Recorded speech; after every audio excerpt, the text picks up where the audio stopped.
లగచర్ల ఘటనపై వివాదం మరింత రాజుకుంది. వికారాబాద్ జిల్లా కలెక్టర్పై పోటాపోటీ ఫిర్యాదులు చేసుకుంటున్నారు. ఢిల్లీలో ఎన్హెచ్ఆర్సీకి లగచర్ల గిరిజనులు ఫిర్యాదు చేశారు. బీఆర్ఎస్ నేతలతో కలిసి వెళ్లి సమస్యలను జాతీయ కమిషన్ దృష్టికి తీసుకువెళ్లారు. ఇక మరోవైపు హైదరాబాద్ లో ఎన్హెచ్ఆర్సీ కమిషన్ సభ్యులకు కాంగ్రెస్ ఎమ్మెల్యేలు ఫిర్యాదు చేశారు. ప్రభుత్వాన్ని అస్థిరపరిచేందుకు బీఆర్ఎస్ కుట్ర చేస్తోందని ఆరోపించారు. రైతులను రెచ్చగొట్టి పబ్బం గడుపుకోవాలని బీఆర్ఎస్ చూస్తోందని మండిపడ్డారు. ఎస్టీ కమిషన్ చైర్మన్ గారు చెప్పడం జరిగింది. నాకు కూడా కొన్ని కంప్లైంట్లు రావడం జరిగింది. సరే అక్కడ ఏముందో పార్టీలకు అతీతంగానే ఉంటుంది. మాది బాగా కక్ష సాధింపు ఏముండదు. కమిషన్ అంటే మీకు తెలిసిన విషయం. బట్ అక్కడ గిరిజన బిడ్డలు అన్యాయంగా ఇబ్బందులు పడుతున్నారని అక్కడ నుండి చాలా కాల్స్ అండ్ కంప్లైంట్ రావడం జరిగింది. వెళ్తున్నా అక్కడ ఏముంది సంఘటన చూసి దానిపై ఒక సబ్మిషన్ ఏంటంటే సార్, ఎవరైతే అరెస్ట్ అయ్యారో వాళ్ళకి కూడా భూములు లేవు. అలాంటి వాళ్ళు దుండగులుగా గుర్తించి డిపార్ట్మెంట్ అన్ని వివరాలు తీసుకున్న తర్వాత కొంతమందిని కంట్రోల్ తీసుకోవడం జరిగింది. అధికారులను మీద దాడి చేయడం. లగచర్ల ఘటనలో కాంగ్రెస్ ఎమ్మెల్యేల ఫిర్యాదుకు సంబంధించిన పూర్తి సమాచారం మా ప్రతినిధి సిద్ధార్థ్ లైవ్ లో అందిస్తారు. సిద్ధార్థ్. Thank you Lakshmi Durga. లగచర్ల అంశం ఒక హాట్ టాపిక్గా మారింది. కాసేపటి క్రితం జాతీయ ఎస్టీ కమిషన్ సభ్యులు జాటోతో హుస్సేన్ నాయక్ హైదరాబాద్కి వచ్చారు. ఆయన్ని కాంగ్రెస్ పార్టీకి సంబంధించినటువంటి ఎమ్మెల్యేలు, ఎంపీలు, గిరిజన ఎమ్మెల్యేలు, ఎంపీలు ఆయనను కలిశారు. ఈ లగచర్ల ఏ విధంగా జరిగింది, దాని వెనుకున్నటువంటి కుట్ర ఏంటి, ఈ అంశానికి సంబంధించినటువంటి పూర్తి వివరాలను జాటోతో హుస్సేన్ నాయక్కి MP Balram Naik, whip Ramachandra Naik, MLA Balu Naik ఇచ్చారు. ప్రభుత్వము కొంతమంది అమాయక గిరిజనులను కావాలని రెచ్చగొట్టి తమ పబ్బం గడుపుకోవడానికి ప్రయత్నిస్తుందని వాళ్ళు ఆరోపించారు. ఈ దాడి వెనుక ఉన్నటువంటి సంఘటనలు గత 10 ఏళ్లలో బీఆర్ఎస్ ప్రభుత్వంలో గిరిజనులపై జరిగినటువంటి దాడులు, అట్రాసిటీస్, వీటన్నిటికీ సంబంధించినటువంటి వివరాలను జాతీయ ఎస్టీ కమిషన్కి సభ్యులకు వివరించే ప్రయత్నం చేశారు. దీనికి సంబంధించి ఇటు కాసేపట్లోనే గాంధీ భవన్కి వచ్చి వాళ్ళు గత 10 ఏళ్లలో జరిగినటువంటి అరాచకాలు, ముఖ్యంగా గిరిజనులకు, రైతులకు జరిగినటువంటి అట్రాసిటీస్, దానికి సంబంధించినటువంటి ఫొటోస్, వీడియోస్ని మీడియా ముందు తెలియజేయడానికి ఎస్టీ ఎమ్మెల్యేలు అందరూ సిద్ధమయ్యారు. దీనిపై మనతో మాట్లాడడానికి కాంగ్రెస్ పార్టీకి సంబంధించినటువంటి నాయకులు కూడా ఉన్నారు. ఇటు ఈ అంశాన్ని, లగచర్లలో కాంగ్రెస్ ప్రభుత్వం కొంతమంది గిరిజనులను, అమాయక గిరిజనులను ఇబ్బంది పెట్టింది, వాళ్ళకు జైలుకు పంపించింది అని కాంగ్రెస్ ఆరోపిస్తుంది. ఈ విషయాన్ని వదిలేది లేదు. ఢిల్లీకి వెళ్ళి మానవ హక్కుల కమిషన్కు ఫిర్యాదు చేస్తామని కేటీఆర్ అన్నారు. నిన్న ఆ పార్టీకి సంబంధించినటువంటి గిరిజన ఎమ్మెల్యేలు కూడా మానవ హక్కుల కమిషన్కి, ఎస్టీ కమిషన్కి వీళ్ళకు ఫిర్యాదు చేసినటువంటి సిచ్యువేషన్ ఉంది. అసలు ఏంది, దీన్ని ఎక్కడికి తీసుకుపోదాం అనుకుంటున్నారు? అంటే ఒకటే, తెలంగాణ సమాజానికి చాలా స్పష్టంగా తెలవాల్సినటువంటి ముచ్చట ఏంటిది అని అంటే, నాడు ఉద్యమ సమయంలో కూడా వీళ్ళకి అధికారం లేనప్పుడు అమాయకులని బలిపశువులను చేసి అందనం ఎక్కాలని చూసిర్రు.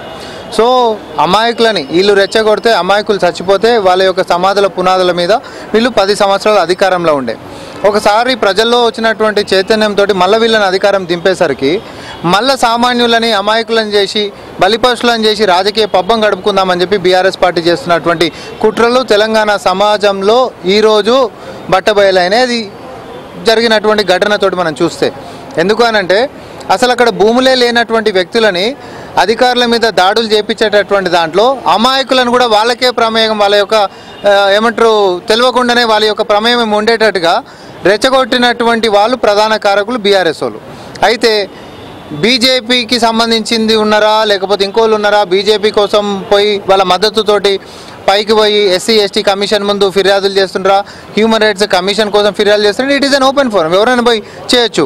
అయితే మాకు నమ్మకం ఉంది ఏంటిదంటే, ఇక్కడ జరిగినటువంటి ఘటనలో ఎస్సీ ఎస్టీ సోదరులకు సంబంధించినటువంటి వారికి ఎవరికి ప్రభుత్వం నుంచి అన్యాయం జరగలే, ప్రభుత్వం నుంచి దాడి జరగలే, దీంట్లో కుట్రకోణం దాగుంది అనేటటువంటిది కూడా కమిషన్ నుంచి వచ్చినటువంటి ప్రతినిధులు గమనించాల్సిందిగా, బీఆర్ఎస్ నేతల యొక్క కుట్రలని ఈ యొక్క దేశానికి తెలియజేసేటట్టుగా మీరు చర్యలు కూడా ఉండాల్సిందిగా మేము కోరుకుంటాం. అమాయకమైన రైతులను, అమాయకమైన గిరిజనులు జైలుకు పంపించినటువంటి ఘనత కాంగ్రెస్ ప్రభుత్వానికే దక్కుతుంది అని బీఆర్ఎస్ నాయకులు చెప్తా ఉన్నారు.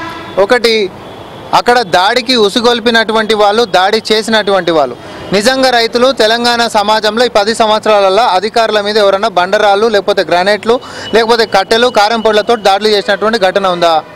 ఈరోజు మీరు ఏదైనా తీసుకోండి, నేరేళ్ల ఘటన తీసుకున్నా, తిరగబడి ప్రశ్నిస్తే టిప్పర్ల కింద వేసి తొక్కి చంపినా కూడా, లేకపోతే మల్లన్న సాగర్ల కుటుంబాలను కూడా తుపాకులతో బెదిరించినా కూడా, మనుషుల్ని మాయం చేసినా కూడా, అర్ధరాత్రి పూట డీసీఎంలా ఎక్కించుకొని ఇంకో దగ్గరికి చేర్చినా కూడా ఎవ్వరు కూడా ఇట్లాంటి దాడికి పూనుకొనలేదు. అమాయకపు ప్రజలని ఈరోజు దోషులక చిత్రీకరించేటటువంటి కుట్ర బీఆర్ఎస్ పార్టీ చేస్తూ ఉంది. వాళ్ళని అమాయకులను చేసి బలిపశులను చేస్తూ ఉన్నారు. మా కాంగ్రెస్ పార్టీ ప్రెస్ మీట్లలో కూడా మేము అదే చెప్పినాం. ఈ యొక్క దాడులని మేము తీవ్రంగా ఖండించడే కాదు, బీఆర్ఎస్ యొక్క కుట్రలు బయటికి పోవాలి. తద్వారా బీఆర్ఎస్ నాయకుల మీద కూడా కేసులు, అంతేకాదు కౌంటర్ కేసులు కూడా పోతున్నాయని కూడా మేము ఉంటా ఉన్నాం. ఎవరైతే మరి ఈ కేసులలో ఉంటున్నటువంటి వ్యక్తులే మమ్మల్ని బలిపశులు చేసిరని కూడా అదే ఫోరమ్స్ దగ్గర పోయి ఫిర్యాదు చేయడానికి కూడా నేను చెప్తా ఉన్నా. ఇది మొత్తానికైతే ఈ లగచర్ల అంశంలో ఈ అమాయకపు గిరిజనులు కానీ రైతులను కానీ రెచ్చగొట్టి తమ రాజకీయ పబ్బం గడుపుకునేందుకే బీఆర్ఎస్ నాయకులు వెనుక ఉండి కుట్ర చేసి వాళ్ళపై దాడి చేయించారని కాంగ్రెస్ పార్టీకి సంబంధించినటువంటి నాయకులు చెప్తా ఉన్నారు. ఇదే అంశాన్ని కాసేపటి క్రితం జాతీయ ఎస్టీ కమిషన్ సభ్యుడైనటువంటి జాటోత్ హుస్సేన్ నాయక్ కలిసి వివరించి దానికి సంబంధించినటువంటి పూర్తి వివరాలు, పూర్తి వీడియోలు ఆయనకు సబ్మిట్ చేసినటువంటి situation. Right, thank you Siddharth.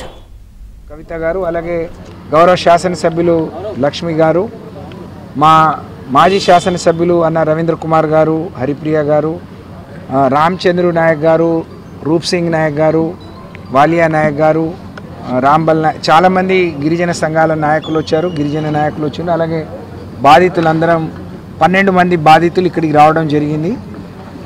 Telangana రాష్ట్రంలో ఉన్న ప్రభుత్వం అమానుషంగా, అతి దారుణంగా ఎవరైతే ముఖ్యమంత్రిగా ఉన్న రేవంత్ రెడ్డి గారి సొంత నియోజకవర్గం, అక్కడ ఉండే గిరిజనులకు మరి ఇబ్బంది కలుగుతుంది.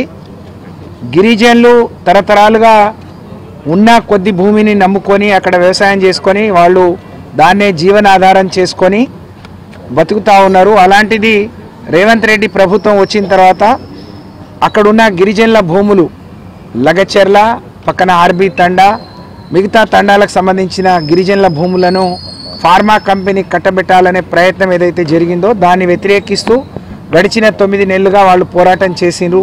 వివిధ స్థాయిలో వివిధ నాయకుల దగ్గరికి పోయి మేము ఇవ్వము, మాకు జీవనాధారమే అది అని చెప్పి వాళ్ళ అభిప్రాయాల్ని చెప్పినా, ఆ రోజు అధికారులు వచ్చి వాళ్ళ మీద దౌర్జన్యం చేయబోయి సంతకాలు పెట్టమనంటే కొంతమంది యువకులు కొంచెం దాడి చేసే ప్రయత్నం చేస్తారు, వాళ్ళని నెట్టేసే ప్రయత్నం చేశారు.